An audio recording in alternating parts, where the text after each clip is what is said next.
Tervist! Miks sa peaksid tegema regulaarselt jõutreeningut? Ikka selleks, et olla nüüd ja tulevikus paremas vormis ja tervem nii füüsiliselt kui ka vaimselt.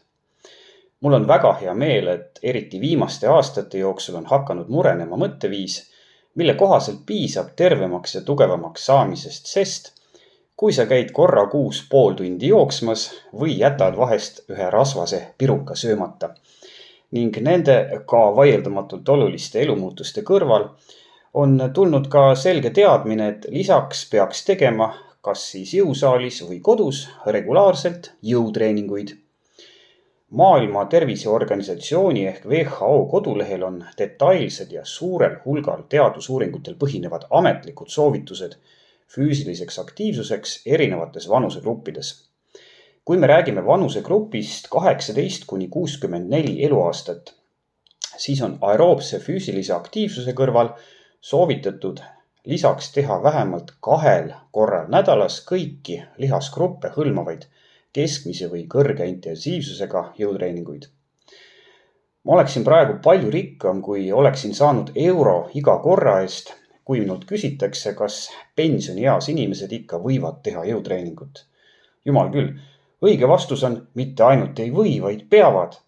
Ja minuga on sama meelt ka seesama Maailma Terviseorganisatsioon, mis soovitab 65. eluaastast vanematel inimestel teha nädalas vähemalt 3 korda treeningut, mis hõlmavad eneses keskmise või suure raskusega jõutreeningut ja tasakaaluharjutusi. Jõutreening on samamoodi rangelt soovitatav ka rasedatele, kroonilisi haiguseid põdevatele inimestele ning erivajadustega lastele, noortele ja täiskasvanutele.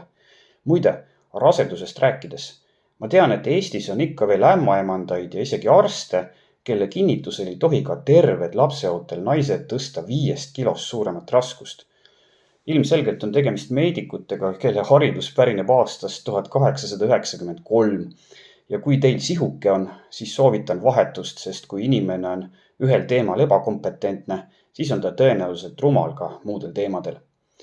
Kui juba nii konservatiivne institutsioon, nagu seda on Maailma Terviseorganisatsioon, on tõstnud jõutreeningu aeroobse treeninguga samale pulgale, siis peab selleks olema väga tõsine teaduspõhine sund. Ja uskuge mind, on ka. Ma julgen ennustada, et nüüd, kus ses osas on jää murtud, kulub vast veel 5 kuni 6 aastat ja seesama terviseorganisatsioon teatab oma füüsilise aktiivsuse soovituse järgmises või siis järgmises versioonis, et kõigepealt peab tegema jõutreeningut ja sellele lisaks on rangelt soovitatav aeroobne treening. Teadusuuringud annavad selleks nihkeks igati alust, lihtsalt mõtteviis peab muutuma ja see võtab aega. Ma ei jõua selles videos üles lugeda kõiki terviseplusse, mis kaasnevad regulaarse jõutreeninguga. Mainin ära vaid mõned ja pane tähele, kõik need positiivsed arengud on teaduspõhised ehk siis leidnud kinnitust arvukates teadusuuringutes. See pole sulle siin mingi veganitest ökomuttide soga. See on päris luus ja lihast reaalsus. Nüüd võiks mingi mussi taustaks panna. Äkki mingi väike rääktime.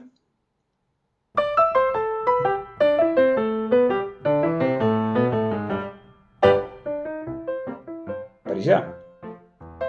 Nonii. Jõutreening muudab sind tugevamaks, tänu millele saad sa paremini hakkama oma igapäevaste tegevustega ja jõuad rohkem. Tuleb meeles pidada, et jõutreening mõjub positiivselt kõigile su organismi kudedele, lihastele, luudele, kõõlustele. Kõik need koed saavad tugevamaks, nende jõudlus paraneb ja seeläbi paraneb ka sinu elukvaliteet. Jõutreening aitab efektiivsemalt kaloreid põletada ja hoida su kehakaalu kontrolli all, kusjuures lihas kui ainevahetuslikult rasvkoest oluliselt aktiivsem kude põletab kaloreid ka väljaspool jõusaali, ehk põhimõtteliselt ka siis, kui sa mitte midagi ei tee. Jõutreening muudab su ainevahetust aktiivsemaks kuni 72 tundi peale seda, kui sa jõusaalist lahkud. See tähendab, et sa põletad suuremas koguses kaloreid tunde ja isegi päevi pärast viimast treeningut. Tänu jõutreeningule näed sa parem välja. Kui sa käid regulaarselt jõusaalis, siis hakkab su keha kompositsioon muutuma. Rasvkoe osakaal väheneb ja lihaste osakaal suureneb. Vaatad peeglisse ja pilt on palju parem kui varem. Mõtled, et pagan küll, emal oli ikka õigus. Ma olen tõesti ilus poiss või tüdruk või siis miski vahepealne. Jõutreening vähendab vigastusohtu, kuna see suurendab su lihaste, kõõluste ja ligamentide ehk siis sidemete jõudu, elastsust ja liikumisulatust. Vanematel inimestel vähendab see ka väga olulisel määral kukkumisohtu, mis on üheks peamiseks põhjuseks, miks eakad inimesed kaotavad kas ajutiselt või lõplikult ringiliikumisvõime. Inimene hakkab kaotama lihasmassi alates ligikaudu 30. eluaastast ning halvimal juhul võib sul 80. eluaastaks olla alles vaid pool sest lihasmassist, mis sul oli, on või tuleb 20. eluaastates.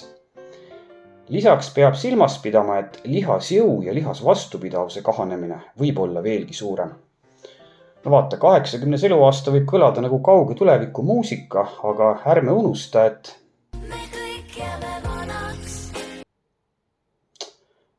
ütleme nii, et tavaliselt olen ma täiesti veendunud, et mina isiklikult ei teeks kunagi midagi nii tavaomast, nagu seda on vananemine. Ent oma selgematel hetkedel, kui mul on reaalsusega parem side, pean ma enesele tunnistama, et see on siiski kahjuks isegi minu puhul vältimatu. Kui vahest tuleb laiskus peale ja ma ei viitsi saali minna, siis ma ütlen endale, et kurat, Marek, võta ennast kokku. Kas sa tõesti tahad, et sa oled isegi mitte 80, vaid näiteks juba 70-aastaselt pikali voodis maas ja ei suuda isegi omal jalal peldikusse sitale minna. Vabalt võib juhtuda, kui lihased nõrgad ja luud murenevad ja jõusaalis oled sa käinud ainult keskmiselt kord aastas pool tundi lindi peal kõndimas. Ja veel üks motivatsioonikild. Vanamehe tagumik. See on selline 65+ meeste rahvastel esinev taguots, mis tekib siis, kui sul peal lihas kaob ja nahk hakkab seetõttu vabalt rippuma. See on rõve vaatepilt. Iga kuradi jumal kord, kui ma ei viitsi kükke teha, sunnin ma ennast mõtlema vanamehe tagumiku peale ja võtan kangi turjale. Nüüd ma läksin vist teemast natuke kõrvale, aga kui mõtlema hakata, siis väga ka mitte. Aga lähme edasi. Jõutreening parandab südametervist. Arvukad teadusuuringud on korduvalt näidanud, et regulaarne jõutreening normaliseerib vererõhku, alandab vere kolesteroolisisaldust ja parandab südant ja veresooni tugevdades kogu organismi verevarustust. Lisaks hoiab see kontrolli all veresuhkru taset ja vähendab riski haigestuda diabeeti. Jõutreening muudab sind liikuvamaks, kuna suurendab su liikuvusulatust ja vähendab oluliselt erinevate liigeshaiguste riski, mis annab lootust, et kui sa jõuad pensioniikka, siis kurdavad su eakaaslased põlvevalu, ent sina naerad selle peale ja lähed jõusaali kükke tegema. Jõutreening tõstab su enesekindlust ja enesehinnangut ning vähendab sotsiaalset ärevust ja depressiooniriski. Ma mainisin juba, et jõutreening tugevdab lisaks lihastele ka näiteks luid, ent olgu see siinkohal veel üle toonitatud. Pidev optimaalse mehaanilise koormuse andmine luudele tõstab nende tugevust ja kvaliteeti ja vähendab tohutult riski, et sul tekib hilisemas elus osteoporoos, mis võib sind halvimal juhul jätta voodisse pikali. Jõutreening parandab su vaimset võimekust. See mõjub eriti selgelt vanematel inimestel, ent mõju avaldub ka noorematel tervetel inimestel. Muidugi sa ei saa hantliga vehkides iseenesest targaks. Ent kui sa loed aeg-ajalt raamatuid ja su ajus on ka muidu mõni mõte sees, siis on mõju märkimisväärne. Regulaarne jõutreening parandab su unekvaliteeti ja paranenud unekvaliteet aitab sul omakorda saavutada jõusaalis paremaid tulemusi. Ausalt, ma võiksin seda loetelu jätkata päris pikalt, ent ma usun, et oled nüüdseks aru saanud, mida ma tahan sulle öelda. Vaata, kui veini joomise kohta öeldakse, tuginedes teadusuuringutele, et see ei lisa küll päevi su elusse, ent võib lisada elu su päevadesse, siis jõutreeningu puhul võib öelda, et see teeb mõlemat. Lisab päevi su elusse ja elu sinu päevadesse. Jõusaalis näeme!